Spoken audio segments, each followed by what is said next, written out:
एक बड़े आंदोलन को जब 10 दिन गुजर जाएं और एक बड़ा आंदोलन यहां पर आकर के खड़ा हो जाए जिसमें यह कहा जाने लगे कि सरकार यस या नो में जवाब दें, तो समझ लीजिए कि यह संग्राम में तब्दील होने वाला है। और इस संग्राम के बीच में अगर किसानों की तरफ से यह कह दिया गया कि 8 तारीख को भारत बंद करेंगे, और ऐसा कहा जा रहा है कि 8 तारीख को भारत बंद नहीं बल्कि बंधक बनने वाला है, जंजीरों में जकड़ा हुआ भारत नजर आएगा, कश्मीर से लेकर के कन्याकुमारी तक। लेकिन किसान ये कह रहे हैं कि किसान के वास्ते आखिरकार रास्ते प्रधानमंत्री नरेंद्र मोदी कब निकालेंगे।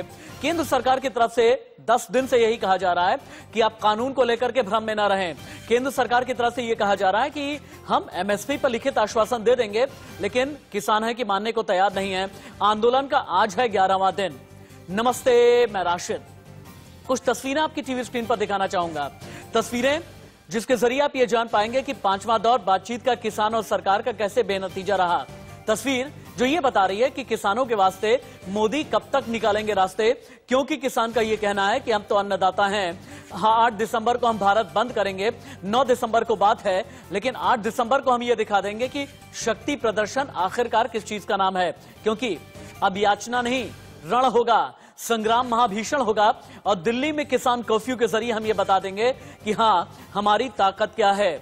26 नवंबर से लेकर के अभी तक 10 दिन गुजर चुके हैं, आज 11वां दिन है, और 11वें दिन किसानों ने बड़े संग्राम की तैयारी कर ली है। टिकरी बॉर्डर, सिंघू बॉर्डर, चिल्ला border, Delhi UP border, Delhi के अलग अलग बॉर्डर्स पर क्या हाल है हम आपको बताएंगे और दिखाएंगे। अब 12 तस्वीरें एक बार मैं चाहूंगा कि टीवी स्क्रीन पर एक साथ उतारी जाए। ये जो 12 तस्वीरें हैं ना, इनमें पहले दिन से लेकर के 11वें दिन तक यानी 11 अलग अलग तस्वीरों के जरिए हम आपको बता रहे हैं कि आंदोलन किस तरह से चला है।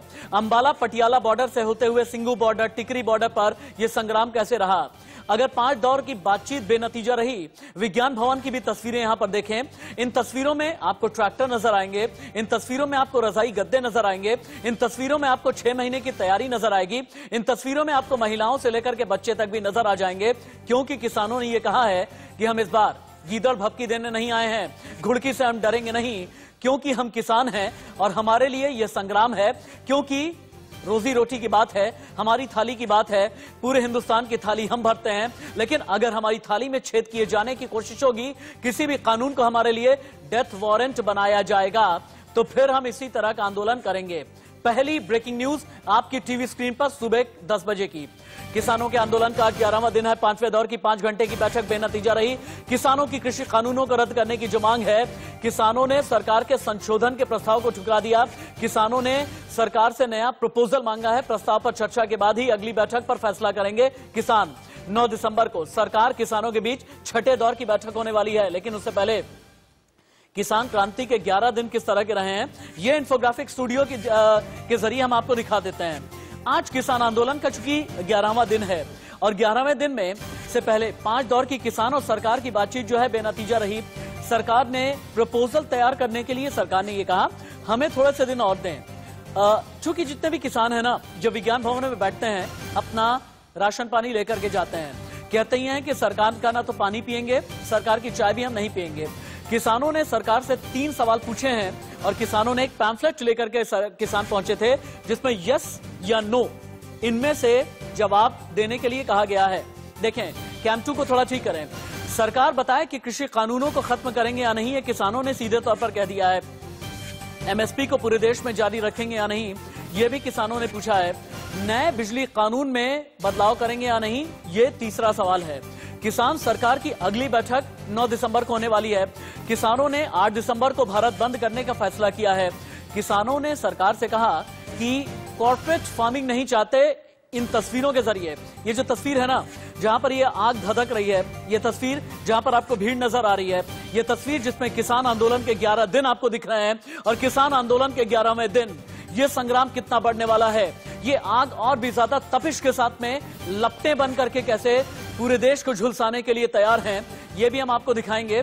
लेकिन इससे पहले किसान और सरकार के बीच बातचीत में पेच कहां पर फंसा, यस या नो का पैम्फलेट आखिरकार क्यों दिखाया गया, वो 3 सवाल कौन से हैं जो बार बार किसान सरकार से कर रहे हैं, और सरकार के गले की फांस 3 कृषि कानून किस तरह से बन गए हैं। 2 मिनट की रिपोर्ट।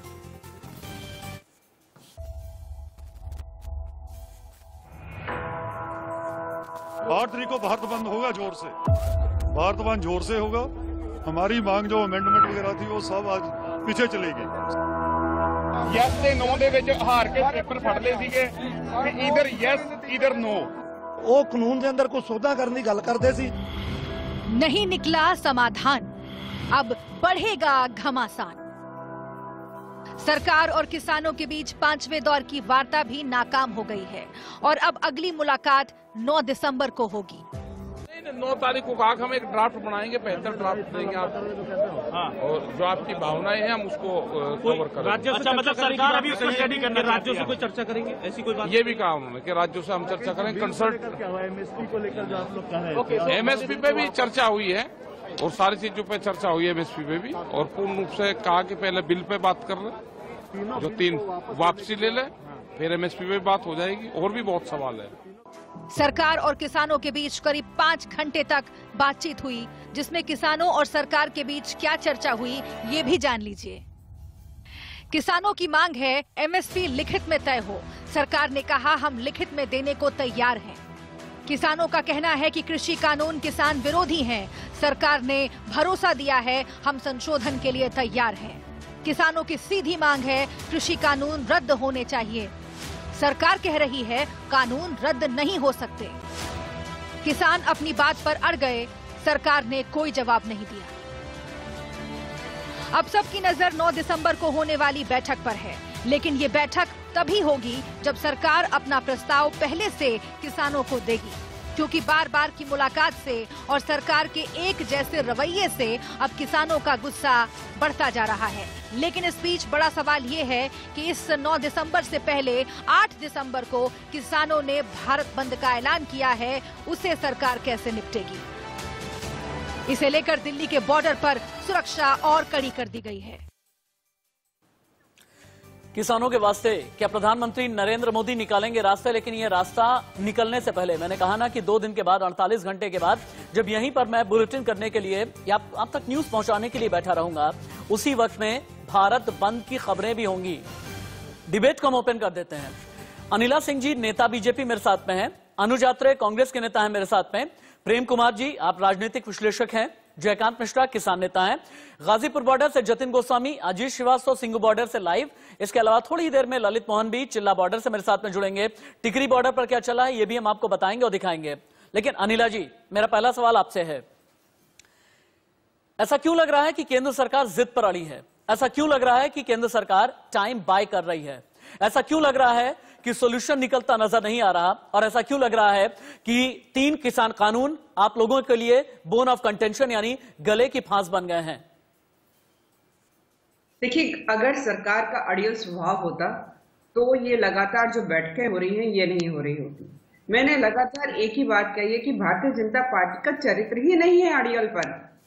यहाँ पर जो हर कदम उठाया जा रहा है, जो हर कार्य किया जा रहा है, वो किसी एक परिवार के लिए तो किया नहीं जा रहा है, वो देश के हित के लिए किया जा रहा है, चाहे वो कोई भी वर्ग हो। यहाँ पर किसानों के लिए भी हित दिमाग में था तभी ये कानून लेकर आए हैं, परंतु एक परसेप्शन बिल्डअप कर दिया गया है, परसेप्शन बिल्डअप हो गया है। तो ये मैं कहती हूँ किसी भी सरकार का कर्तव्य होता है कि वो जो शंकाएं आशंकाएं जो भी है उसको खत्म की जाए, और इसलिए सरकार जो है लगातार जो है बैठकें कर रही है। पर देखिए, कोई भी समाधान जो होता है वो संवाद से होता है, और संवाद में एक ऑब्स्टिनेट एटीट्यूड नहीं चल सकता है, अड़ियलपन नहीं चल सकता कि आपको यही करना पड़ेगा। तो 2 कदम आप अनिला जी, बढ़ो, 2 कदम अनिला जी, हट सकते हैं। आप कह रही हैं कि अड़ियलपन नहीं चलता है, लेकिन किसान ये कह रहे हैं कि अड़ियलपन जो है वो सरकार का है।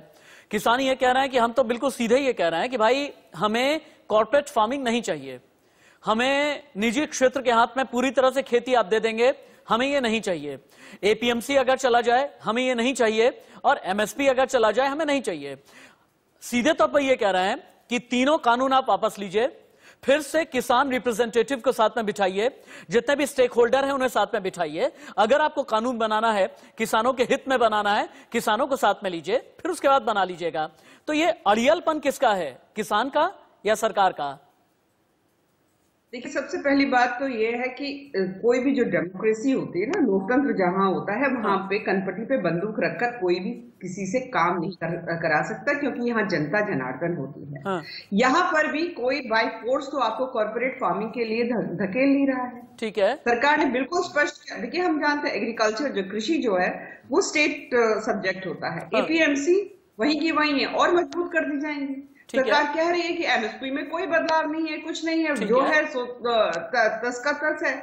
आपको जहां मन करे आप वहां पर बेचो। ठीक है, अभी ये एक अमूमन ये शिकायत होती है कि आप किसान से जो चीज जो है आप 5 रुपए किलो के हिसाब से खरीदते हो, मार्केट में वो 50 रुपए किलो मिलती है। तो ये किसान के पास अगर ऑप्शन दिया जा रहा है कि आप अपना माल 5 रुपए में बेचो या 10 रुपए में बेचो, तो मुझे समझ में ये नहीं आ रहा है कि ये जो डर बैठा दिया गया है, क्यों? नहीं, डर किसने बिठाया? अनिला मैम, डर किसने बिठाया? बहुत संक्षेप में बताइए, फिर मैं अनुज जी के पास में चलता हूँ। डर किसने बिठाया? परसेप्शन बिल्ड किया गया है। परसेप्शन बिल्ड किया गया है। जैसे मैं आपको छोटा सा उदाहरण देती हूँ, छोटा सा उदाहरण देती हूँ। मैं उत्तर प्रदेश से आती हूँ। यहाँ विरोधियों ने एक परसेप्शन बिल्ड कर दिया कि योगी सरकार जो है एंटी ब्राह्मण है। अच्छा, मतलब कोई धरातल नहीं, कोई कुछ नहीं। विकास दुबे एक गैंगस्टर मारा गया। और उसके बाद एक यहाँ पे मुहिम छेड़ दी कि हम सबसे ऊंची परशुराम की मूर्ति बनाएंगे। ये सरकार एंटी ब्राह्मण है। मतलब एक परसेप्शन बिल्ड करने की कोशिश की जाती है। अनुज यात्रा जी, यहाँ पर भी एक परसेप्शन बिल्ड करने का प्रयास। ठीक है मैम, मैं दोबारा आपके पास में आता हूँ। कांग्रेस के नेता अनुज यात्रा भी मेरे साथ में है। अनुज यात्रा जी, बीजेपी नेता अनिला सिंह का ये कहना है कि आप जितने भी विपक्ष वाले हैं, आप लोग परसेप्शन बिल्डअप करने का काम करते हैं। किसानों के दिमाग को भ्रमित कर दिया आप लोगों ने, परसेप्शन बिल्डअप आप लोग करते हैं। यूपी में आप लोगों ने एक परसेप्शन बिल्डअप किया, एग्जाम्पल देकर के कह रही थी कि योगी आदित्यनाथ सरकार जो है ना एंटी ब्राह्मण है। हरियाणा की सरकार को कह दिया वहां की सरकार जो है एंटी फार्मर्स है। इसी तरह का आप जो है जहां जहां पर बीजेपी शासित राज्य हैं वहां पर आप लोग परसेप्शन बिल्डअप का काम कर रहे हैं। जवाब दें। देखिए राशिद जी, ये लोगों का काम है इस तरह के अनाप शनाप बयान लेकर के और अपनी हर नाकामयाबी को जो है कांग्रेस के ऊपर ठीकरा फोड़ देना कि कांग्रेस ने परसेप्शन बिल्डअप किया। हम ये पूछना चाहते हैं कि ये बता दें, कांग्रेस ने क्या इनको कहा था कि ये बिल लेकर के आने के लिए? जिस बिल को आज देश भर के तमाम किसान विरोध कर रहे हैं और जिसको ये किसानों को आज ना जाने उनको भी आतंकवादी और खालिस्तानी कहना और पाकिस्तानी कहना, ये कांग्रेस ने कहा था इनको कहने के लिए। ये बयान तो भारतीय जनता पार्टी के नेताओं के हैं ना। ठीक है, जिस वजह से किसान और नाराज हो रहे हैं। आपने उनकी जो है एक तो उनके ऊपर इस तरह का आघात करने का प्रयास किया और ऊपर से उनके जख्मों पे मरहम लगाने की जगह और उनके जख्मों पे नमक छिड़क रहे हैं। काम आप कर रहे हैं, गलतियां आप कर रहे हैं और प्रश्न कांग्रेस से पूछा जाता है। 6 साल से सरकार में आप बैठे हैं, आज भी कांग्रेस से हाँ, बात तो ठीक है, बात तो ठीक है। अनुज यात्रे जो कह रहे हैं ना, अनिला मैम, अनुज यात्रे जो कह रहे हैं ना कि अब तो ये नहीं कह सकते कि भाई 70 साल तक राज किया है, आप जवाब दें। भाई 6 साल से ज्यादा आपका भी राज हो गया है, इसलिए आपको भी जवाब देना होगा। लेकिन प्रेम कुमार जी को भी लेकर के आते हैं। इससे पहले कि ग्राउंड जीरो चलें, प्रेम कुमार जी, क्या ये लग रहा है कि ये संग्राम महाघमासान में तब्दील हो जाएगा? क्या ये माना जाए कि किसान अब भारत बंद नहीं, भारत को बंधक बनाने की तैयारी में है? अगर हैं तो कितना जायज है? और मैं जानना ये चाहूंगा एक न्यूट्रल वे में, अड़ियल रवैया किसका है, किसानों का या सरकार का? देखिए, आपका प्रश्न बहुत अच्छी है कि अड़ियल रवैया किसका है, इसको समझा जाए। हाँ। दल है शिरोमणि अकाली दल, है ना। आप देखेंगे उधर से विरोध आया सबसे पहले, एनडीए ने उसको सुना नहीं, उससे बाहर चले गए। किसानों से कोई बातचीत नहीं हुई इस कानून को बनाने के लिए। जिसके लिए आप कानून बना रहे हैं उससे ही कोई कंसल्ट नहीं किया गया है। तो ये 2 बातें ऐसी हुई हैं तो जिससे जनता में जो किसान है, उनका जो स्टेक होल्डर्स हैं, उनके हितों को कितना नुकसान पहुंचा है, पहुंच सकता है, पहुंचने वाला है, इसको लेकर के सरकार के पास कोई आकलन ही नहीं रहा। अब किसान एजिटेट कर रहे हैं तो अब कह रहे हैं, अब बातचीत 10 दिनों से चल रही है और बातचीत में सरकार झुकने को तैयार नहीं है। वो सोचती है कि हम झुक जाएंगे, और झुकने वाली बात नहीं है। आपने गलती की है, सरकार के किसानों के साथ बातचीत नहीं की, उनके लिए आप कानून बना रहे थे, उनके हित के लिए बना रहे थे। तो आज आप अगर टेबल पर बैठते हैं तो उनकी बात सुनिए। अब ये जो 11 दिन, आज 11वां दिन है और 2 दिन बाद 13 दिन होगा और इस आंदोलन के 13वीं हम कहेंगे कि ये जो आंदोलन है कि इस कृषि कानून का 13वीं साबित होगा। 13वें दिन ये आंदोलन इतना बड़ा और व्यापक होने वाला है। बहुत बड़ी बात बोल गए प्रेम कुमार जी, बहुत बड़ी बात बोल गए। बहुत जल्दी मेरे ख्याल से अनिला जी आपको रिबट करना चाहिए। कहना यह है 13 दिन का किसान आंदोलन और किसान कानून की 2 दिन के बाद में 13वीं होने वाली है। जवाब दें फिर जयकांत जी के पास और ग्राउंड जीरो। अनिला जी देखिए, इस देश का जो किसान है, इस देश का जवान है, इस देश की महिला है, देश के नागरिकों ने 13वीं तो कांग्रेस की बहुत पहले कर दी थी। अब उसे कोई याद भी नहीं करता। कभी कभी जो खुद ही ये लोग अपने आप को याद कर कांग्रेस का फोबिया छोड़िए अनिला जी, कांग्रेस का फोबिया अपने दिमाग से निकाल दीजिए। मैं बीच में नहीं बोल रही थी ना जनाब, मैं बीच में नहीं बोल रही थी ना जनाब, मैं बीच में नहीं बोल रही थी आपके। क्यों इतना आप बेचैन हो रहे हैं? डिसेंसी नहीं है क्या डिबेट करने की? डिसेंसी नहीं है, ठीक है। अनुज जी अब सुन लेते हैं, अनिला जी को सुन लेते हैं एक बार, उसका ग्राउंड जीरो जाना मुझे। मैं माफी के साथ कहना चाहूंगा, इसमें कांग्रेस कहां से आ गई ये पता है? ठीक है, हर बात अरे अच्छी बात है ना अनुज भाई, अच्छी बात है ना। बीच बीच में कांग्रेस का नाम प्रस्फुटित होता रहना चाहिए, वरना नेपथ्य में चला जाएगा। अनुज भाई रुकिए ना, एक बार प्रस्फुटित होना चाहिए बीच में। हाँ अनिला जी बोले। जी, दो तो कांग्रेस के प्रवक्ता यहाँ बैठे अभी प्रेम कुमार जी ने कांग्रेस का नाम लिया और उसके बाद ये कहा कि भारतीय जनता पार्टी की 13वीं साबित हो जाएगी 13वें दिन जब ये एजिटेशन होगा।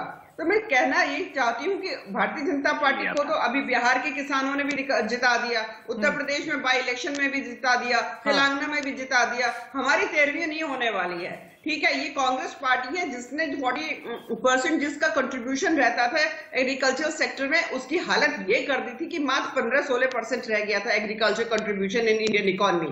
यहाँ पर बात ना करें, यहाँ ये कदम ये उठाया गया है, एक चॉइस दी जा रही है। हाँ। आपको मल्टीपल चॉइस दी जा रही है कि आप अपने बिजनेस को कैसे बेहतर कर सकते हो। यानी किसानों का आप कैनवास बड़ा कर रहे हैं, किसानों क्रिएट कर रहे हो। ओके मैम, अनिला जी का ये कहना है कि भाई किसानों का हम कैनवास बड़ा कर रहे हैं, बड़े कैनवास पर किसानों के सामने विकल्प और ज्यादा होगा। किसानों को एक जगह संकुचित दायरे में रखने का काम कांग्रेस ने किया था और यही एक वजह है कि आज की तारीख में कांग्रेस कहीं पर भी नहीं है। ये अनिला जी का कहना है। एक बार ग्राउंड जीरो पर भी चलते हैं अनुज यात्रे, उसके बाद आप जवाब देंगे। सिंगू बॉर्डर से अजीत श्रीवास्तव लाइव हैं। अजीत, मैं 9 दिसंबर की तैयारी से पहले 8 दिसंबर की तैयारी को लेकर के आपसे सवाल करूंगा। 8 दिसंबर को किसान बहुत बड़ा शक्ति प्रदर्शन करने जा रहे हैं। सिंगू बॉर्डर पर अभी कितनी तादाद में किसान हैं? 8 तारीख को ये लोग क्या करने वाले हैं? शक्ति प्रदर्शन के तौर पर ये लोग क्या क्या दिखाएंगे?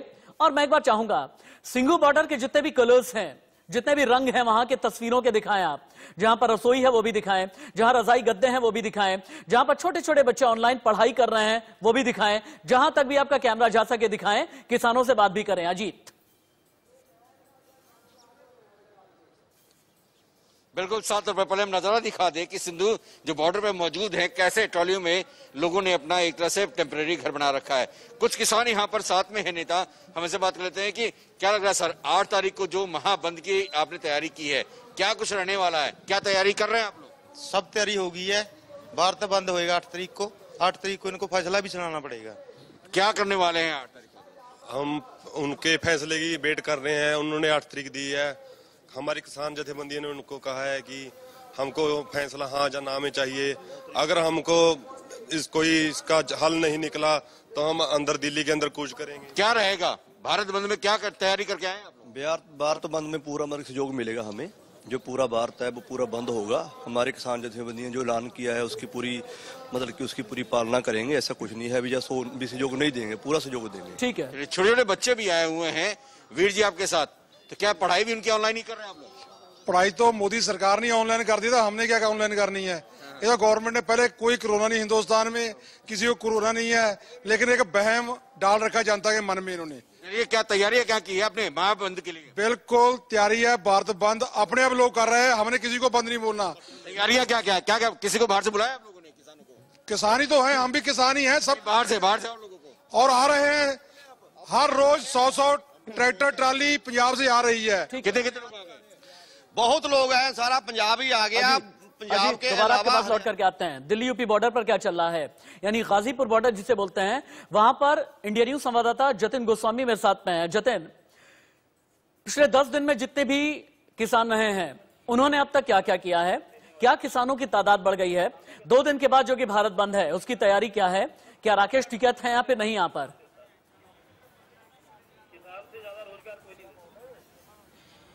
देखिए राकेश टिकैत अभी नहीं पहुंचे हैं, लेकिन रोजाना वो आ रहे हैं, यहीं से रणनीति तय होती है। तस्वीरों में बहुत कुछ आपको दिखा देता हूं जिससे आप समझ जाएंगे। उधर देखिए, वहां एक नेशनल हाईवे 9 पर मैं मौजूद हूं। वहां देखिए एक रसोई जो है वो स्थापित कर दी गई है। यहाँ जो आए वो खाना खाए, उसके लिए व्यवस्था की गई है। किसान खुद तो यहाँ पर अपनी व्यवस्था कर रहे हैं, जो लोग आ रहे हैं उनके लिए व्यवस्था कर रहे हैं। इधर देखिए, इधर नेशनल हाईवे 9 के ये मेरे राइट साइड का किनारा है, यानी गाजियाबाद साइड से लेफ्ट वाला किनारा है। वहां देखिए रसोई है। अब इधर देखिए, मैं एक बार इधर कैमरा दिखाने की कोशिश करूं इधर से, तो यहाँ देखिए, यहाँ तमाम किसान जो है बैठे हुए हैं, रणनीति तैयार कर रहे हैं 8 दिसंबर की। आप ध्यान से सुनिए, 8 दिसंबर की। वहां सामने एक टेंट नजर आ रहा है, वहां पर एक छोटा सा क्लिनिक जो है वो बना दिया गया है ताकि जो चिकित्सकीय व्यवस्थाएं वो चलती रहें। और किसान ये कह रहे हैं कि 8 दिसंबर को लेकर जो वार्ता है वो यहाँ इनके बीच चल रही है, क्योंकि दो टूक बात करने को सरकार से पूरी तरह से तैयार है। तो निश्चित तौर पर उनसे यहाँ बात करने की कोशिश करेंगे कि वो क्या कुछ कह रहे हैं। क्या कुछ अभी चल रहा है? अभी धरना चल रहा है साहब जी। 8 दिसंबर को क्या रहने वाला है आप लोगों का? भारत बंद रहेगा साहब। भारत बंद में क्या कुछ बंद रखेंगे? सब कुछ रोडे जाम करेंगे सर। ये भी कहा जा रहा है कि दूध वगैरह की सप्लाई भी रोकेंगे। जब रोडे बंद हो जाएंगी सब कुछ रोकेगा जी। अभी क्या वार्ता हो रही है? कल जैसे निष्कर्ष नहीं निकल पाया? अभी कुछ नहीं निकला जी। तो यहाँ मैं आपको दिखाता हूँ। देखिए, यहाँ जो तमाम किसान हैं वो यहाँ पर ध्यान से इस पूरी वार्ता को सुन रहे हैं, बातचीत को सुन रहे हैं। मैं एक बार चाहूंगा राशिद कि हम इनके जो यहाँ मुख्य जो व्यक्ति मौजूद हैं, सर 8 दिसंबर को लेकर क्या चल रहा है? हम सुबह से देख रहे हैं वार्ता किसान आपस में कर रहे हैं। हाँ, तो 2 तारीख तक 2 बजे तक फाइनल हो जाएगा, बता देंगे। तो 2 बजे तक यहाँ फाइनल होगा, वो इस बात को कह रहे हैं। और यहाँ देखिए कि भारी संख्या में वो बैठे हैं। संख्या जो है वो उनकी लगातार यहाँ पर बढ़ती जा रही है। जी राशिद जी। ठीक है जतिन, दोबारा आपके पास में आते हैं। जतिन ने हमें एक ब्रेकिंग न्यूज दी है कि आज दोपहर 2 बजे तक जो दिल्ली यूपी बॉर्डर पे के जो किसान हैं वो बनाएंगे 8 दिसंबर की, यानी 2 दिन के बाद जो कि भारत बंद है उसकी रणनीति में क्या रहेगा, ये हम जतिन गोस्वामी से दोबारा हम पूछेंगे। जतिन, इन किसानों से ये पूछिए, इन्होंने क्या कर तो दिया भारत बंद का आह्वान, इन्हें समर्थन किन किन का है? जी, सबका स्फूर्त आंदोलन है। कोई संगठन या कोई कहेगी मतलब जी बिल्कुल। देखिए, मैं पूछ लेता हूं, एक बार पहले आपको तादाद दिखा दूं और वहां तक चलेंगे, क्योंकि जहां मैं बैठा हूं नेशनल हाईवे 9 पर, यहां पर ये साफ कर दिया गया है कि इनके कुछ ही जो नेता हैं वो यहां पर बातचीत करेंगे। कुछ लोग मुख्य रूप से जो है उसको बयान के लिए उनको सुनिश्चित किया गया है। ये जरूर एक बार पूछ लेंगे। सर, जो सवाल ये है कि 8 दिसंबर को लेकर क्या रणनीति जो है वो तय की जा रही है, और 2 बजे क्या होगा, क्या कुछ तय होगा, तमाम चीजें। देखिए, आज 2 बजे पूरे देश के किसान संगठन जो हमारे हैं वो बैठ के मीटिंग कर रहे हैं। कहाँ हो रही है मीटिंग? कुंडली बॉर्डर पे हो रही है। और उसके बाद वो लोग निर्णय लेंगे। 8 तारीख का भारत बंद का ऐलान किया है। तमाम संगठनों का उनको समर्थन मिल रहा है। खबर का तुरंत ही ब्रेक किया जाए। 2 बजे आज दोपहर 2 बजे कुंडली बॉर्डर पर किसान संगठन के नेता बड़ी बैठक करने वाले हैं। 8 दिसंबर की रणनीति क्या रहने वाली है, इसे लेकर के फैसला किया जाएगा। लेकिन एक और बड़ी खबर, ब्रेकिंग न्यूज। किसान आंदोलन, मेरे ख्याल से इस विंडो के अंदर ही चला सकते हैं आप। किसान आंदोलन को भारतीय परिवहन संघ का भी समर्थन है। भारत बंद के समर्थन में भारतीय परिवहन संघ भी बंद करेगा। 8 दिसंबर को हड़ताल करेगा भारतीय परिवहन संघ। इस वक्त की बड़ी खबर, किसान आंदोलन को भारतीय परिवहन संघ का भी समर्थन है। भारत बंद के समर्थन में भारतीय परिवहन संघ भी आगे आ गया है। लेकिन सरकार की बात कितनी असरदार है, सरकार की बात में कितना दम है, ये हम आगे समझते हैं। लेकिन जयकांत जी के पास में चलते हैं। जयकांत जी, भारत को बंद करेंगे या बंधक बना लेंगे? मैंने बंधक इसलिए कहा है ना, इस देश में किसी को भी इजाजत नहीं है कि मुल्क को बंधक बना लें। इस देश में किसी को भी इजाजत नहीं है कि हुक्का पानी बंद कर लें। इस देश में किसी को भी इजाजत नहीं है कि बॉर्डर ब्लॉक करके ब्लैकमेल करने लगे। ब्लैकमेलिंग तो नहीं होगी ना कि दूध बंद कर देंगे, सब्जी बंद कर देंगे, फल बंद कर देंगे? देखिए राशिद भाई, एक बात समझना बहुत जरूरी है। जब हम पिछली बार चर्चा कर रहे थे तो हमने ये बात कही थी कि मोदी सरकार इतने अहंकार और आडंबर में जी रही है कि इसे सामने वाले का जो प्रतिक्रिया है उसको समझने में असमर्थ हो रही है। ये पहली बात। दूसरी बात मैं ये कहना चाह रहा हूं कि इस कोरोना काल में पूरी दुनिया त्रस्त है। ऐसी क्या नौबत आ गई कि अध्यादेश लेकर के आना पड़ा? ये कौन हठ योग लेकर के काम शुरू किया हुआ है? ये तो सरकार का खुद ही ये समस्या खड़ा किया हुआ है। अगर सरकार ने ये समस्या खड़ा किया है तो सरकार ही इस समस्या का समाधान करेगी। दूसरी बात, देखिए किसान के पास है क्या? किसान के पास ये है कि अपनी आवाज को जनमानस तक पहुंचाना। इस सरकार को छोड़ करके भारत के सभी लोगों का समर्थन इन किसानों के साथ है। अगर ये सोच रही है सरकार की किसानों के समर्थन में कोई नहीं है, तो ये बहुत बड़ी भूल कर रही है। अनिला जी, पहली बात। किसान नेता हाँ ठीक है, जयकांत जी दोबारा अपनी बात आगे बढ़ाइएगा। जयकांत जी दोबारा अपनी बात आगे बढ़ाइएगा। अनिला जी इतनी बातों का तो जवाब दे दें। अनिला जी, यहाँ बैठे हुए किसान नेता जयकांत मिश्रा ने ये कहा कि आपकी जो सरकार है ना, ये आडंबर वाली सरकार है, ये असमर्थ सरकार है, ये अहंकारी सरकार है और समझ नहीं पा रही है कि आंदोलन का कैनवास कितना बड़ा है। और एक और आरोप लगाया गया है, एक ऐसे वक्त में जबकि मुल्क ही नहीं पूरी दुनिया कोरोना से जूझने में लगी है, तो ऐसे में पहले अध्यादेश लाना, अध्यादेश को कानून में तब्दील कर देना, कानून में तब्दील करने के बाद फिर उसके बाद एक जिद पर अड़े रहना। अनिला जी, ये क्या है? देखिए, मैं माफी मांगते हुए ये कहना चाहूंगी, जो मेरे किसान भाई बैठे हुए हैं यहाँ पे, किसान नेता जो बैठे हुए हैं यहाँ पर, कि मैं उनकी बात से सहमत नहीं हूँ। अगर ये कह रहे हैं कि मोदी सरकार जो है वो अहंकारी सरकार है, मोदी जी का चरित्र जो है अहंकारी है, शायद ये बहुत गलत हो जाएगा। कि जब बहुत ही मुश्किल समय था तभी भी किसानों के साथ, अगर चाहे वो किसान सम्मान निधि की बात करे, चाहे वो यूरिया की बात करे, किसी चीज की भी बात कर लीजिए, चाहे वो घर घर में टॉयलेट बनवाने की बात की जाए जिससे कि हमारी जो बहन बेटियां हैं उनको दिक्कत ना हो, उज्ज्वला योजना के तहत जो है गैस सिलेंडर प्रोवाइड करने की बात की जाए, लगातार निरंतर मोदी जी ने हमारे गांव में बसे हुए भाई और बहनों के लिए काम किया है। अनुज यात्रे जी, जहां तक एक सेकंड, हाँ बोलिए मैम, अपनी बात पूरी कर लीजिए आप जी। जहां तक रही इन कानूनों की बात, तो मैं केवल ये कहना चाहती हूँ कि अगर सरकार अड़ियल होती, अगर सरकार अहंकारी होती, तो शायद ये बैठकें नहीं हो रही होती। अगर ये बैठकें हो रही हैं, तो इसका मतलब ये है कि संवाद करना चाहती है, डायरेक्शन। आप लोग नियत पर, आप लोग इंटेंट पर सवाल उठा रहे हैं, लेकिन अनिला जी ने सीधे ये कहा किसानों के लिए उज्ज्वला दिया, किसानों को किसान सम्मान निधि दी, किसानों की जिंदगी बेहतर करने के लिए 6-6 हजार रुपए दिए, किसानों के लिए और भी बेहतरी, किसानों के लिए अगर खुला बाजार देने के लिए, अगर विकल्प देने के लिए नए कानून लेकर के आए, तो आप लोगों को इतनी दिक्कत क्यों है? और दूसरी बात यह भी, भारत बंद वाले दिन आपके बड़े नेता क्या सड़क पर नजर आएंगे? अनुज यात्रे, देखिए राशिद जी, अभी अनिला जी ने जो कहा कि इस तरह से पेश किया कर रहे हैं कि जैसे न जाने किसानों को कितने अच्छे दिन दे दिए, जो उन्होंने चुनाव में 2014 के भी वादा किया था, उसके बाद 2019 के भी वादा किया था। हाँ। और 2022 की डेडलाइन भारतीय जनता पार्टी और प्रधानमंत्री जी ने फिक्स की थी कि 2022 तक किसानों की आय दुगना हो जाएगी। आज 2021 आ गया है, बस चंद दिनों की बात है। बता दीजिए, क्या उनको न्यूनतम समर्थन मूल्य नहीं मिल रहा है? आय तो डबल की बात तो बहुत बाद में होगी, जो उनकी लागत है उनको लागत नहीं मिल रहा है, उनको लागत से कम में माल बेचना पड़ रहा है, अपनी फसल बेचनी पड़ रही है। उसकी जिम्मेदारी इन 6 सालों में आपकी है, जो आप उनको लागत का दाम भी नहीं पूरा दे पाए। और मैं बताता हूं, थोड़ी सी सरकारी आंकड़े नहीं की सरकार की आंकड़े में बता देता हूं, जो ये बार बार कांग्रेस का नाम देते हैं। तो कांग्रेस के जमाने में हमारा एग्रीकल्चर एक्सपोर्ट हुआ करता था, जिसकी जब 2013-14 की मैं दूं तो $43 बिलियन हमारी सरकार के समय में हम एक्सपोर्ट करा करते थे। और अब आते आते वो एक्सपोर्ट बढ़ जाना चाहिए, अगर किसानों के इतने अच्छे दिन आए थे, तो वो 43 बिलियन को 30 बिलियन डॉलर पे लेकर के आ गई इनकी सरकार। पिछले साल के जो आंकड़े हैं, अभी इस साल के तो आंकड़े जारी नहीं किए हैं। एग्रीकल्चर ग्रोथ की बात मैं करूं तो हमारे सरकार के समय में, जिसको ये भर भर के पानी पी करके कोसते हैं, 4.2% एग्रीकल्चर ग्रोथ थी हमारे टाइम में। ऐसा कौन से आपने इतने अच्छे दिन दे दिए किसानों की, वो ग्रोथ घट के 2.5% पर आ गई 4.2 से? उसका कोई जवाब दे दीजिए। मेरे आंकड़े नहीं है, उस समय में पेश किए हुए कृषि मंत्रालय के आंकड़े।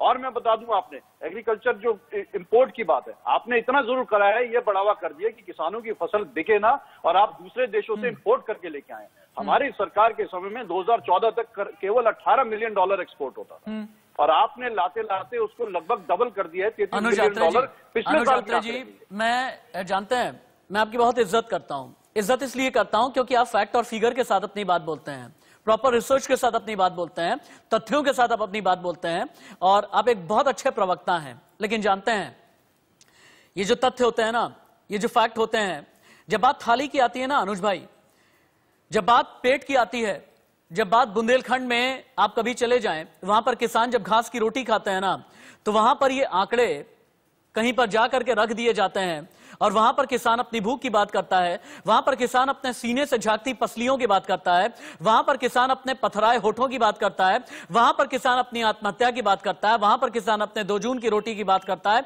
और वहां पर फिर आंकड़े नहीं आते हैं। लेकिन प्रेम कुमार जी, आपसे समझना चाहूंगा ये जिद क्यों? अब तो मैं भी यही कहूंगा, भाई सरकार ये कह रही है ना एमएसपी जारी रहेगी, एपीएमसी मंडी प्रभावित नहीं होगी, किसानों से सुझाव इंतजार करेंगे, बुजुर्ग बच्चे उन्हें हटा दें। अरे भाई किसान, सरकार इससे ज्यादा क्या कर ले? कह दिया ना कि एपीएमसी मंडी प्रभावित नहीं होगी, एमएसपी प्रभावित नहीं होगा, तो अब क्या, अब डर किस बात का? देखिए राशिद जी, ये जो बात है जो मुंह से बोली जा रही कि प्रभावित नहीं होगा, तो हम नए कानून में ऐसा कौन सा प्रावधान कर रहे हैं कि ऐसा नहीं होगा? देखिए, खुले मार्केट में जब किसान होंगे तो किसान शोषण का शिकार न हो, इसके लिए बचाव के अनुबंध और कोशिशें कानून में दिखनी चाहिए। तो वो बचाव नहीं दिखता। किसान को सुरक्षित बनाते हुए ये कानून लाए जाएं, मजबूत किए जाएं और आगे भी कानून बनाए जाएं, ये देश के लिए जरूरी है। चिंता तो यही है ना कि जो किसान जो जिनकी आमदनी कम है, जिनकी जोत छोटी है, वो अपना अनाज अपने जिले में भी बेच नहीं पाता, बिचौलिए उनके घर आकर के उनसे ले जा रहे हैं, क्योंकि लाल फीताशाही और तमाम दिक्कतें होती हैं। मजबूत किसान के लिए ऐसी चिंता नहीं है, लेकिन देश के ज्यादातर किसान तो बहुत छोटे हैं, वो अपने जिले में जब अनाज नहीं बेच पा रहा है तो दूसरे जिले और दूसरे राज्य में कहां से बेचेगा? तो उनकी मजबूरी का जो फायदा उठाएगा बाजार, यही तो आशंका है। इस आशंका का निराकरण क्या भरबल होगा? इसको कानून में लाइए ना कि एमएसपी से नीचे अगर कोई इस खरीद करेगा तो उसको सजा का प्रावधान होगा। ये खुद नरेंद्र मोदी जी का डिमांड हुआ करता था जब वो गुजरात में मुख्यमंत्री थे। वो कहते थे कि इसको कानून का दर्जा दिया जाए। तो आज क्यों नहीं कानून का दर्जा दे रहे हैं एमएसपी को? ये बड़ा सवाल है। ये गारंटी देनी पड़ेगी। हाँ, लेकिन गारंटी ये लेगा कौन? अगर गारंटी लेंगे तो ये नियत क्या होगी? धूमिल याद आ जाते हैं यहां पर। इस देश में एक किसान है जो रोटी बेलता है, एक किसान है जो रोटी खाता है, एक किसान ऐसा है जो न रोटी खाता है न रोटी बेलता है, तीसरा किसान है। और इसी पर धूमिल ने बहुत बड़ी बात कही है। इसी को लेकर के मैं आगे बात बढ़ाऊंगा और आगे मैं बात यह भी बढ़ाऊंगा कि किस प्रदेश के मुख्यमंत्री का हुक्का पानी बंद करने पर आ गए हैं किसान, किस प्रदेश के डिप्टी सीएम का हुक्का पानी बंद करने पर आ गए हैं किसान। और किसान क्यों ये कह रहे हैं, जब हम शक्ति प्रदर्शन पर आएंगे ना तो फिर सरकार की चूल्हें हिल जाएंगी। किसान ये क्यों कह रहे हैं कि 48 घंटे के बाद भारत को भी पता चल जाएगा कि अगर हमारे अधिकार की बात नहीं की गई है, हमारे अधिकार के साथ में अगर किसी तरह का तुषारापात हो रहा है या धोखा हो रहा है, इसका नतीजा क्या होता है हम दिखा देंगे। किसान क्रांति के 11वें दिन और क्या चल रहा है आगे आपको बताएं, उससे पहले 6 हेडलाइन। देश का किसान यही कह रहा है कि किसान के वास्ते प्रधानमंत्री नरेंद्र मोदी कब निकालेंगे रास्ते, प्रधानमंत्री का इंटरफेरेंस कब होगा, पूरी तरह से ये किसानों का कहना है। इस बीच दोपहर 2 बजे कुंडली बॉर्डर पर किसानों की बड़ी बैठक होने जा रही है। आगे की रणनीति के लिए कुंडली बॉर्डर पर इकट्ठा होने वाले हैं किसान। अभी की पहली बड़ी खबर, लेकिन दूसरी बड़ी खबर जो वाकई में फिक्र में डाल देती है किसानों को भी और सरकार को भी। सिंगू बॉर्डर पर मंडराया कोरोना संक्रमण का खतरा। सिंगू बॉर्डर पर 300 से ज्यादा किसान बीमार हैं। किसानों की कोरोना जांच कराने से इनकार, ज्यादातर को बुखार है, खांसी जुकाम की भी शिकायत है। यह सिंगू बॉर्डर से बड़ी खबर आ रही है। लेकिन एक मिनट यहीं पर रोक करके मेरे ख्याल से तुरंत ही हमें चलना चाहिए जतिन गोस्वामी के पास में। और क्या अजीत भी है मेरे साथ में? चलिए, अजीत नहीं है, लेकिन दिल्ली यूपी बॉर्डर चलते हैं सीधे जतिन के पास में। जतिन, सिंगू बॉर्डर पर कई किसान बीमार हो गए हैं, कोरोना जैसे लक्षण मिल रहे हैं, यहां का हाल क्या है? किसानों की सेहत कैसी है? 10-11 दिन हो चले हैं, कड़कड़ाती ठंड में इन लोगों का आंदोलन जारी है।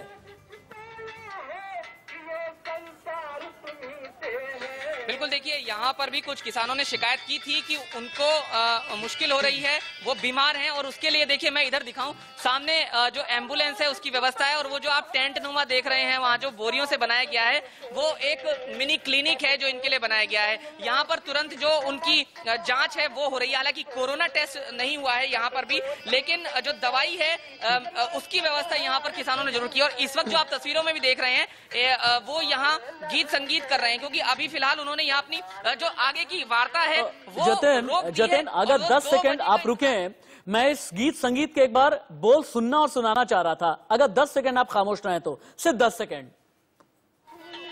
जी जी जी जी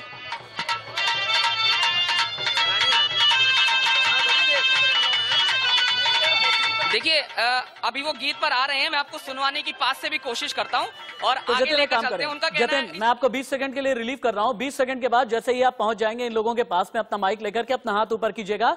आप टीवी स्क्रीन पर लगातार बने हुए हैं। बहुत बड़ी एक और खबर, हरियाणा के खाप पंचायतों ने बड़ा ऐलान कर दिया है। हरियाणा के उप मुख्यमंत्री दुष्यंत चौटाला समेत 3 मंत्रियों का हुक्का पानी बंद कर दिया। इलाके पर आने पर दिखाया जाएगा काला झंडा, ये खाप ने कह दिया। दिल्ली में दूध, सब्जी, फल सप्लाई इन सब की बंद कर देंगे, खाप पंचायत ने कह दिया है। मांगे मानिए, नहीं माने तो दिल्ली की सप्लाई बंद कर देंगे, खाप पंचायत ने सीधे तौर पर कह दिया। अनिला जी, ये तो बहुत बड़ी खबर हो गई। बीजेपी शासित राज्य में और आप ही के शासित राज्य में डिप्टी सीएम का हुक्का पानी किसान बंद करने पर आ गए हैं। देखिए, ये एक चीज, ये जो पूरा आंदोलन चल रहा है, ये मैं देख रही हूँ कि जब बाबा टिकैत जो है हमारे, उन्होंने एक आंदोलन खड़ा किया था और उसमें लाखों किसान इकट्ठा हो गए थे। और अब मैं देख रही हूँ कि क्षेत्र, जाति, धर्म से ऊपर उठकर फिर किसान इकट्ठा हो गए, वो अपनी डिमांड रख रहे हैं। और मैं इसके ऊपर मैंने लगातार जब भी मैंने डिबेट करी, मैं कोई टीका टिप्पणी नहीं करती हूँ। ये उनका अधिकार है। उनको अगर ये कानून नहीं अच्छे लग रहे हैं तो ये उनका अधिकार है कि वो कहें कि ये कानूनों में आप बदलाव लो, ये कानून आप हटाओ। और यहाँ पर कोई भी सरकार हो, चाहे वो भारतीय जनता पार्टी की सरकार हो, कोई भी सरकार हो, उसको समझना चाहिए, वार्ता करनी चाहिए, सॉल्यूशन निकालना चाहिए। अभी मैं आपके चैनल के माध्यम से भी देख रही हूँ, किसान मतलब रात में ठंड में बुजुर्ग किसान भी बैठे हुए हैं। बीमार होना, चाहे कोरोना नहीं भी होगा तो गला खराब जाएगा, जुकाम हो जाएगा, ठंड से बुखार आ जाएगा, जबकि बहुत कर रहे होते हैं किसान, क्योंकि हम देखते हैं हर हालात में ये किसानी खेती करते हैं। यही मुझे चिंता लग रही है। मुझे लग रहा है कि नहीं, जल्द से जल्द कोई ना कोई सोल्यूशन अगर निकल आता है तो अनुज यात्रे जी, स्थिति आ रही है दिल्ली के लोगों जी मैम दोबारा आता हूं आपके पास। खत्म हो पाए। अनुज यात्रे जी, आपकी पार्टी के बाकियों का तो मुझे नहीं पता, लेकिन मैं ये जानता हूं कि आप बहुत संजीदा हैं। मैं ये भी जानता हूं आप बहुत सेंसिटिव हैं। मैं ये भी जानता हूं कि आप बहुत जज्बाती हैं। लेकिन आपको लगता नहीं, वो किसान जो कोरोना बम के मुहाने पर आकर के खड़ा हो गया है, सिंगू बॉर्डर पर 300 से ज्यादा किसान बीमार हो गए हैं, आपको लगता नहीं कि आपके बड़े नेताओं को आह्वान करना चाहिए कि जिनमें भी कोरोना के सिम्टम्स हैं, कम से कम वो तो वापस चले जाएं, उनके जरिए बाकियों में संक्रमण न फैले? ये भी तो सुनिश्चित होना चाहिए ना अनुज भाई? नहीं राशिद भाई, पहले तो मैं आपका आभार व्यक्त करता हूं कि आप इतना स्नेह दिखाते हैं मुझ पर। और जो वही बात आपने बोली है, देखिए ये जो आपने न्यूज क्रैक की है कि लगभग इतनी भारी संख्या में किसानों को वहां बीमारी है, निश्चित तौर पे देखिए मौसम चल रहा है, ठंड का मौसम है, और ये तो हम पहले दिन से ही सरकार से आग्रह कर रहे हैं कि आप उनकी सुन लीजिए। आज 11 दिन के लिए क्यों आपने उनको लटका के रखा हुआ है कि 11वें दिन भी वो उनको बैठना पड़ रहा है। देखिए, आप सोचिए, उस किसान की हालात सोचिए कि वो बीमार होने से नहीं डर रहा है, अपनी जान की बाजी लगाने से नहीं डर रहा है, वो भी एक तरह से जान की बाजी ही लगा रहा है, क्योंकि बीमारी और ये खासतौर से कोरोना पैंडेमिक के समय अनुज जी, आपको रोकना पड़ रहा है। बहुत बड़ी खबर आ गई है। दिल्ली नोएडा बॉर्डर पर किसान और पुलिस में झड़प हो गई है। दिल्ली नोएडा रूट बंद करने की कोशिश पर झड़प हुई है। किसानों ने बैरिकेडिंग तोड़ने की कोशिश की है। कृषि कानून के खिलाफ किसान प्रदर्शन कर रहे हैं। फिर से दिखाएं इस खबर को। दिल्ली नोएडा रूट बंद करने की कोशिश में झड़प हुई है। किसानों ने बैरिकेडिंग तोड़ने की कोशिश की है। आने वाले टाइम पर नुकसान होगा। क्यों लग रहा है आपको सरकार नहीं जाए? सरकार भी मीटिंग कर रही है, कुछ नहीं मीटिंग कानून लाने की बात नहीं, अभी कुछ नहीं है। अभी पूर्ण रूप से सरकार का कोई स्पष्ट वो नहीं है कि हम ये चीज कर रहे हैं। कल की मीटिंग के बाद आप लोगों को क्या लगा? जो जिसके हाथ में है काम करने के लिए वो आदमी सामने नहीं है, तो जो मंत्री वे आ रहे हैं तो उनके भी ऊपर कुछ कोई है कंसल्ट। उन्होंने कहा कि हम स्टेटू से कंसल्ट करेंगे, हम अधिकारी से बात करेंगे और जब हम जवाब दे पाएंगे। कृषि मंत्री जी तो लगातार सामने आ रहे हैं और बात भी कर रहे हैं, लेकिन अभी रिजल्ट नहीं निकल पाए पूर्ण रूप से। हम ये चाहते हैं कि जो बिल है ये वापसी हो जाए, अगर जरूरत होगी तो नया बिल फिर बना लेंगे। 9 तारीख को आप लोग। जयकांत जी, राकेश टिकैत तो बहुत बड़ी बात कर रहे हैं। मैं खुद ही विज्ञान भवन में था, रिपोर्ट कर रहा था जब चौथे दौर की बातचीत हो रही थी। केंद्रीय कृषि मंत्री नरेंद्र सिंह तोमर, केंद्रीय मंत्री Piyush Goyal, MOS commerce industry Som Prakash, इतने बड़े बड़े मंत्री हैं, लेकिन किसानों को यह क्यों लगता है कि असल में जिसे फैसला लेना है, असल में जिसे काले कानून में संशोधन या फिर वापसी करनी है, वो बातचीत के लिए आगे नहीं आ रहा? ऐसा किसानों को क्यों लगता है? देखिए, किसके साथ में बात करना चाहते हैं किसान? भाई मैं क्या गृह मंत्री के साथ, क्या प्रधानमंत्री के साथ, क्या रक्षा मंत्री के, किसके साथ बातचीत करना चाहते हैं किसान? जयकांत जी देखिए मैं एक बात आपको बता दूं, शायद ये अभी आम डोमेन में चल नहीं रही है।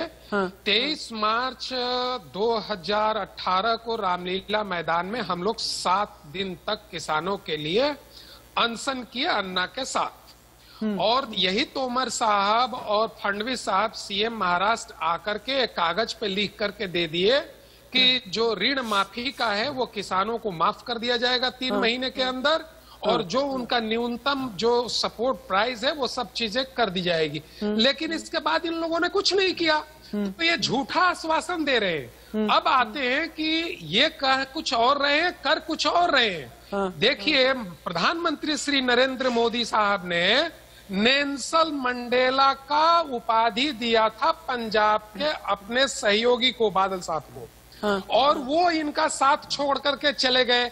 तो ये कैसा बिल ला रहे हैं कि अपने साथी को भी नहीं समझा पा रहे। जब अपने पढ़े लिखे साथी को नहीं समझा पा रहे हैं तो ये किसान कैसे समझेंगे? बहुत बड़ी बात बोली आपने, बहुत बड़ी बात बोली आपने। अनिला जी से इसका जवाब लूंगा, लेकिन उससे पहले प्रेम कुमार जी को बीच में ले आना बहुत जरूरी है। प्रेम कुमार जी, अभी मैं राकेश टिकैत को सुन रहा था, आपने भी सुना होगा।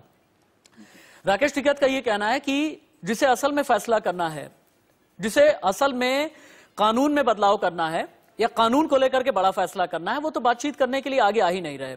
क्या उनका इशारा प्रधानमंत्री या गृह मंत्री की तरफ है? और मेरा एक स्पेकुलेटिव सवाल है, अगर प्रधानमंत्री या गृह मंत्री सीधे तौर पर किसानों से बात करेंगे तो आपको लगता है सोल्यूशन निकल जाएगा क्या?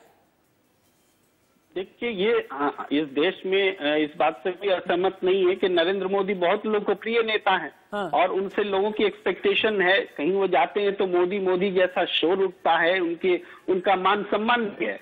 मोदी और शाह की जोड़ी एक सक्सेसफुल जोड़ी है, तो इससे उम्मीद भी है उनके मुंह से कुछ वचन जो है किसान सुनना चाहते हैं। तो ये बहुत सामान्य आकांक्षा है। अगर आप मंत्रियों को सामने कर रहे हैं, 10 दिन हो गए आंदोलन, 11वां दिन चल रहा है, तो इसके बावजूद अगर उस बैठक में अगर हमारा प्रधानमंत्री और गृह मंत्री जी उनको डिक्टेट कर रहे हैं और खुद डिक्टेट नहीं हो रहे, खुद नहीं आ रहे हैं सामने, तो जी आपका ये कहना है कि समय कम बचा है। अनिला जी, एक बहुत बड़ी बात अभी थोड़ी देर पहले जयकांत मिश्रा जी ने कही, अपने सहयोगी शिरोमणि अकाली दल के सुप्रीमो प्रकाश सिंह बादल को प्रधानमंत्री नरेंद्र मोदी ने एक जमाने में नेल्सन मंडेला कहा था, लेकिन अपने ही ऐसे सहयोगी को अगर आप लोग कन्विंस नहीं कर पाए तो इसका मतलब कहीं झोल तो है, कानून में झोल तो है। यूटर्न इसलिए आप लोग नहीं ले रहे क्योंकि एम्बेरसमेंट का सामना कहीं करना ना पड़ जाए। मैं केवल और केवल एक ही बात कहूंगी। मैं देखिए खेती किसानी बैकग्राउंड से आती हूँ, तो मैं बहुत अच्छे तरीके से समझती हूँ कि किन हालातों में किसान अपनी जिंदगी का गुजर बसर करते हैं। और मैं भारतीय जनता पार्टी की कार्यकर्ता भी हूँ, तो मुझे मालूम है कि नरेंद्र मोदी जी की नीयत में कुछ खराबी नहीं है। तो केवल एक ही चीज कहूंगी कि सबको सद्बुद्धि दे ईश्वर। हाँ, अनिला जी का ये कहना है कि ईश्वर सभी को सद्बुद्धि दे। किसके पास में सद्बुद्धि नहीं है इसका फैसला भी थोड़ी देर में कर लेते हैं, लेकिन ललित मोहन के पास में चलते हैं। दिल्ली नोएडा बॉर्डर से रिपोर्ट कर रहे हैं ललित मोहन। ललित, दिल्ली नोएडा बॉर्डर पर थोड़ी देर पहले पता ये चला है कि किसान और पुलिस के बीच में झड़प हुई है। किसान क्या चाह रहे हैं? अभी मौजूदा सूरत हाल क्या है? शांति है?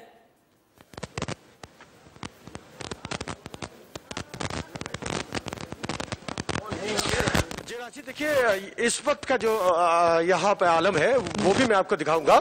इससे पहले कि यहाँ एक शख्स यहाँ आता है, देखिए यहाँ जो किसान है वो बराबर शांतिपूर्ण तरीके से अपना धरना प्रदर्शन दे रहे हैं, लेकिन यहाँ पे अचानक एक शख्स यहाँ पर आता है बाकायदा।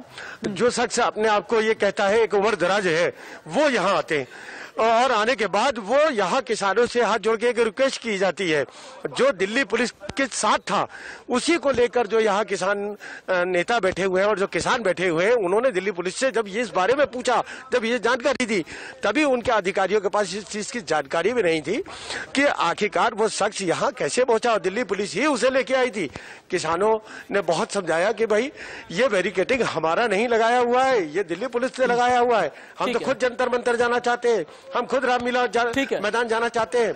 अगर इस बैरिकेडिंग का जो लगी है इसका जिम्मेदार है तो वो दिल्ली पुलिस है। ओके, ठीक है, उसी को लेकर यहाँ अधिकारी। ठीक है ललित, फिलहाल के लिए आपका धन्यवाद। और आज मैं अपने जितने भी गेस्ट हैं सभी का खास शुक्रिया इसलिए करना चाहूंगा क्योंकि अनिला सिंह जी भारतीय जनता पार्टी की नेता प्रवक्ता हैं, लेकिन अनिला जी खुद भी एक किसान फैमिली, किसान बैकग्राउंड से आती हैं, पश्चिमी उत्तर प्रदेश से आती हैं, किसानों का दर्द समझती हैं, ये बात मैं कहना चाहूंगा। लेकिन एम्बैरेसमेंट को झेलना है क्योंकि ऐसी पार्टी की नेता हैं। अनुज यात्रे किसानों के बीच रह करके अपना काम करते हैं। प्रेम कुमार जी बहुत वरिष्ठ पत्रकार हैं, पॉलिटिकल एनालिस्ट हैं, किसानों के बीच रह करके कई रिपोर्टिंग उन्होंने की है। और जयकांत मिश्रा पूरा देश ये जानता है कि बड़े किसान नेताओं में है।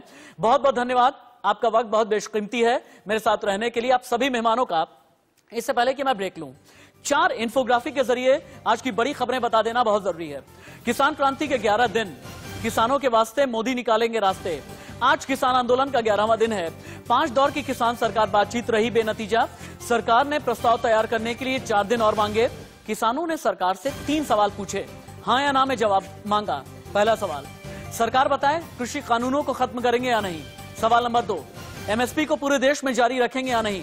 सवाल नंबर 3, नए बिजली कानून को बदलेंगे या नहीं। और इसके अलावा किसान सरकार की अगली बैठक 3 दिन के बाद होने वाली है, लेकिन 2 दिन के बाद ही 8 दिसंबर को भारत बंद करने का फैसला किसानों ने किया है। किसानों ने कहा शक्ति प्रदर्शन करेंगे क्योंकि कॉर्पोरेट फार्मिंग हमें नहीं चाहिए किसी भी कीमत पर। लेकिन सरकार की बात कितनी असरदार है, सरकार क्या कह रही है, अब आप ये देखें।